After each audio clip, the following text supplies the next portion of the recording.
Have you ever heard somebody talk about head knowledge and heart knowledge? Like, head knowledge is, it's like knowing something. Like, that's the one that we're used to, the logical understanding. But then heart knowledge is where you don't just understand it, but like you fully, wholeheartedly believe it. For me, that one can be a lot harder.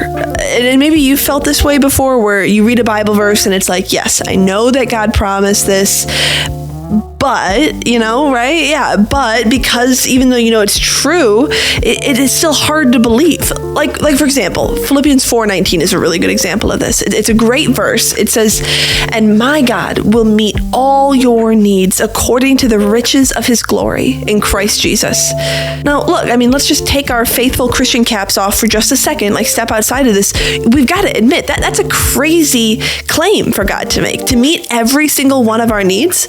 But God does that all the time. He does it, and he promises to do impossible things, and then he does them.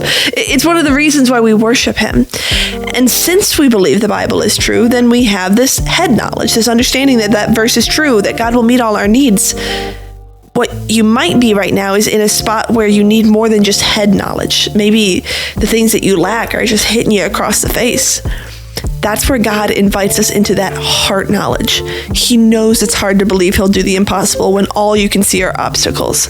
That's why he gives us time to trust him and so much evidence of his trustworthy character. Look back on your life. God has given you opportunities before this moment right now to trust him. Maybe you can even point back to moments where you saw him show up for you in the past. And okay, maybe if you're facing something right now that feels more impossible or bigger than anything that you've been through before, then look back on the Bible. He's the same God who was there in those true stories. He can still calm the sea. He can still send fire from heaven. I know the doubt is loud right now, but this is your reminder. Lean in. God is inviting you to trust him, and he is so, so worthy of that trust.